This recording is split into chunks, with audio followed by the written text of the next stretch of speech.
메리 크리스마스. 예. 오늘 이 대림절 네 번째 주일, 우리 이제 성탄절 이렇게 예배를 드리는데, 오늘 하나님이 큰 선물을 두 가지나 주신 것 같아요.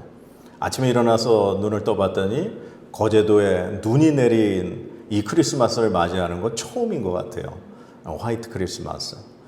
그리고 오늘 우리 교회가 이렇게 하나님 세우시고 3년이 됐는데, 오늘 처음 이렇게 귀한 분을 보내주셔서 함께 예배할 수 있어서 하나님이 오늘 우리 이야기가 있는 교회에 두 가지 큰 선물을 주신 것 같아서 너무 감사와 영광을 올려드립니다.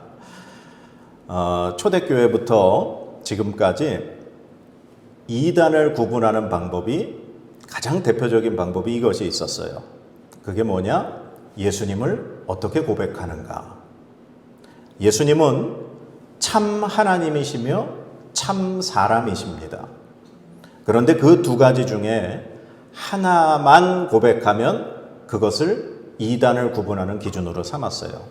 그러니까 어떤 이단은 예수는 인간이다, 하나님과 똑같은 존재는 오직 하나님밖에 없다, 하나님보다 못한 존재다 라고 고백을 하면 이단으로 교회에서 정죄를 했습니다. 또한 예수 그리스도를 하나님이다 라고만 고백해도 역시 이단으로 그렇게 정죄를 했습니다. 예수님이 이 땅에 태어나신 것은 가짜다, 그냥 우리 눈에 그렇게 보였을 뿐이지 예수님이 실제로 이 땅에 존재한 분은 아니다 라고 그렇게 이단이 얘기하면 반드시 이단으로 정죄를 했습니다.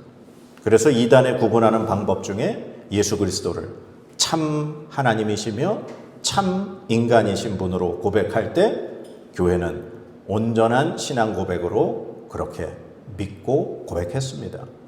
예수님이 참 인간이신, 참 사람이신 것을 증거하는 가장 큰 표적이 바로 예수님이 이 땅에 태어나신 사건입니다.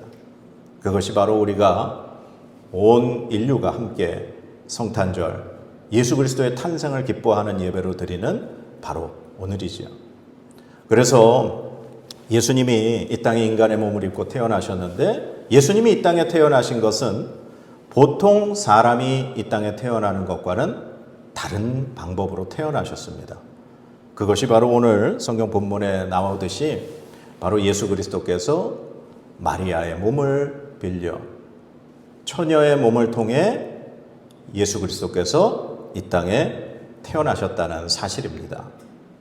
그리고 예수님이 이 땅에 태어나신 것은 단지 이 처녀의 몸을 빌려서 인간의 몸으로 태어나신 것뿐만 아니라 하나님이 약속하신 그 약속대로 태어나셨다는 사실입니다. 이사야 7장 14절에 보면, 그러므로 주께서 친히 징조를 너희에게 주실 것이라. 보라, 처녀가 잉태하여 아들을 낳을 것이요 그의 이름을 임마누엘이라 하리라. 아멘.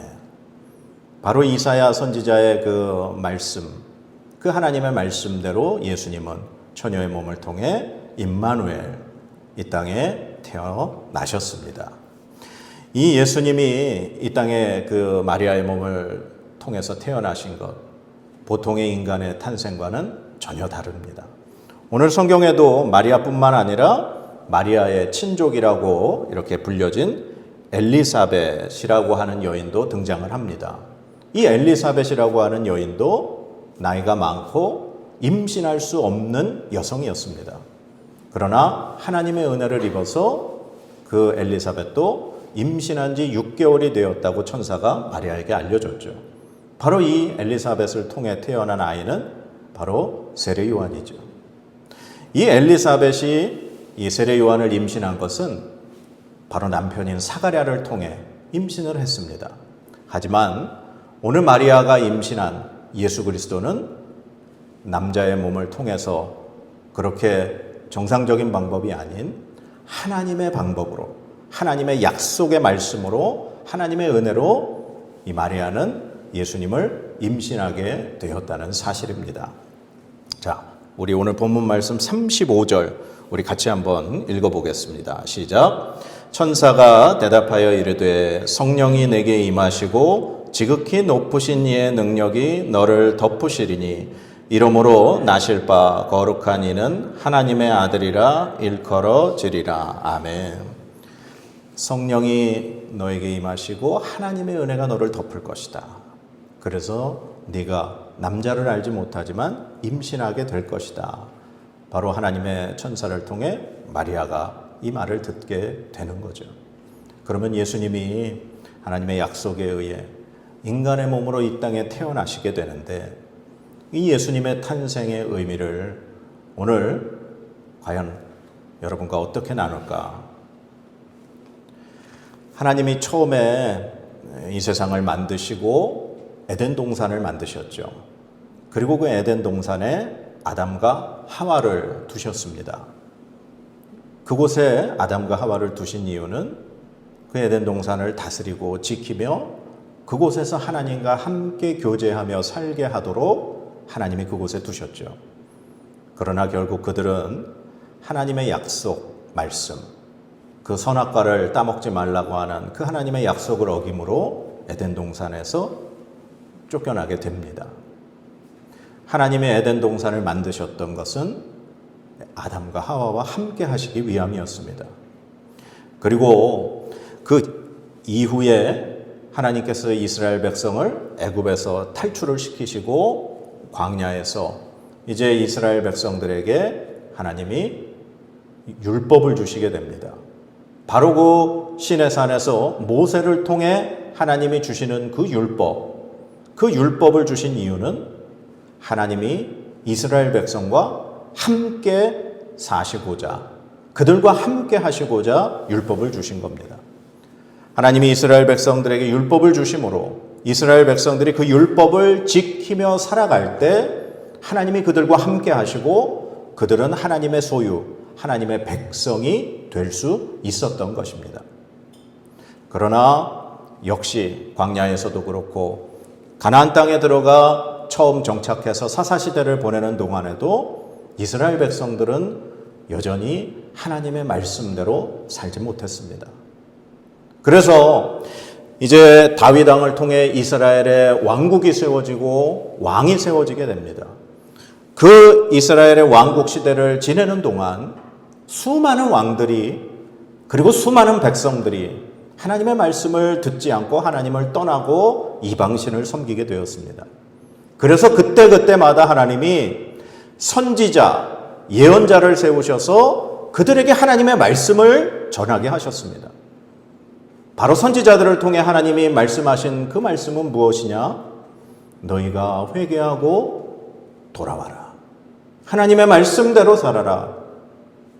그래야 너희가 내 백성이 되리라. 하나님은 선지자를 통해 계속해서 끊임없이 하나님께 돌아오라고 말씀을 하셨습니다.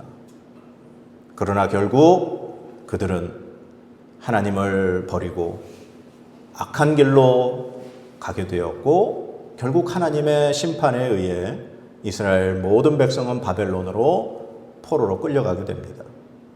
그리고 오랜 시간이 흘러 결국 하나님의 약속대로 하나님이신 그분, 하나님의 유일하신 아들 예수 그리스도께서 온 인류의 죄를 구원하시고자 인간의 몸으로 이 땅에 태어나시게 되는 겁니다. 그러면 예수님이 이 땅에 오신 그 가장 큰 의미는 무엇일까? 바로 임마누엘입니다. 임마누엘, 이 히브리어의 뜻은 하나님이 우리와 함께 계신다라는 뜻입니다. 예수님의 탄생의 가장 큰 의미는 바로 우리와 함께 하시고자 이 땅에 태어나심입니다. 수많은 그 시간 동안 하나님이 선택하신 그 이스라엘 백성들을 통해 하나님이 참고 인내하셨던 이유는 바로 그 백성을 통해 예수 그리스도께서 탄생하셔야 하기 때문에 하나님께서 참으셨던 겁니다. 그리고 이제 결국 예수 그리스도께서 이 땅에 태어나셨고 예수 그리스도는 온 인류의 죄를 대신 담당하시고 십자가에 달려 돌아가시게 되는 겁니다. 그 예수님이 십자가를 지셔야만 했던 인간으로 이 땅에 태어나셔야만 했던 이유는 바로 예수 그리스도를 통해 하나님께 나아가는 자는 하나님과 함께 살게 하시려고입니다. 예수님이 이 땅에 태어나신 것은 바로 우리가 예수 그리스도를 믿음으로 말미암아 하나님과 함께 살게 하시고자 이 땅에 오신 줄 믿습니다. 그렇게 예수님은 이 땅에 태어나셔서 오늘 성경의 본문의 말씀처럼 이 마리아에게 먼저 함께 하셨습니다. 오늘 본문 28절 같이 한번 읽어볼까요? 그에게 들어가 이르되 은혜를 받은 자여 평안할지어다 주께서 너와 함께 하시도다 하니 아멘. 주께서 너와 함께 하시도다. 이 마리아는 하나님의 은혜를 받은 자였습니다. 그리고 주께서 그와 함께 하셨습니다.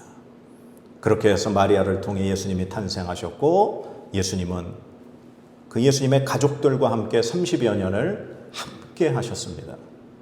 그리고 예수님이 30세쯤 되셨을 때 드디어 이제 제자들을 부르시고 하나님 나라의 말씀을 선포하시면서 복음을 전하기 시작하셨습니다.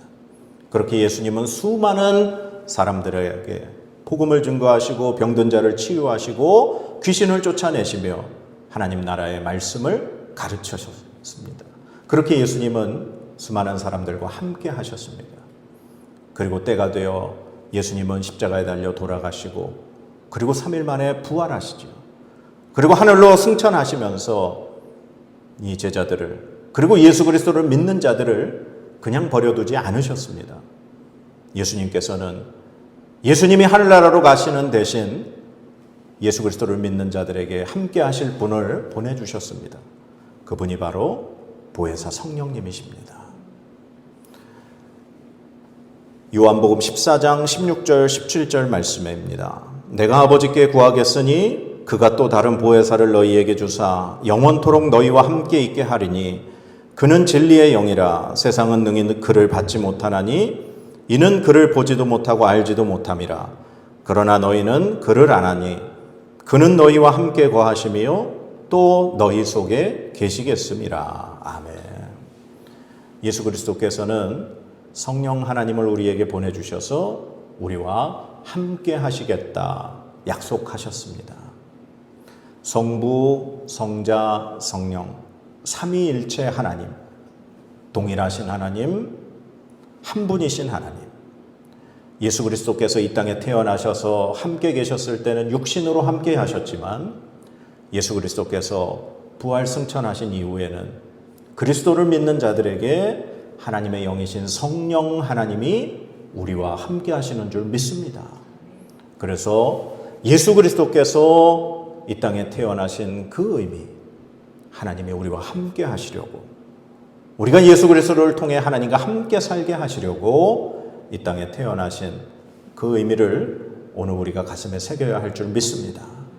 사랑하는 여러분, 하나님과 함께 살아가는 삶, 그러면 어떻게 살아야 하는가? 바로 하나님의 말씀대로 살아가는 것입니다. 하나님은 하나님의 백성이 예수 그리스도를 믿음으로 고백하기 원하십니다. 그리고 죄를 회개하고 새 사람 되기 원하십니다. 그러나 그것뿐만이 아니라 그 이후에 하나님의 말씀을 듣고 지키고 행함으로 성화의 삶을 살기 원하시는 줄 믿습니다. 우리가 날마다 하나님의 말씀을 묵상하고 하나님의 말씀을 가슴에 새기고 하나님의 말씀대로 살려고 할 때 바로 하나님이 우리와 함께 하시는 줄 믿습니다. 오늘 이 크리스마스 이브, 이 성탄의 날, 하나님의 말씀대로 살아감으로 하나님과 함께 살아가시는 저와 여러분의 삶이 되시기를 주님의 이름으로 간절히 축원합니다.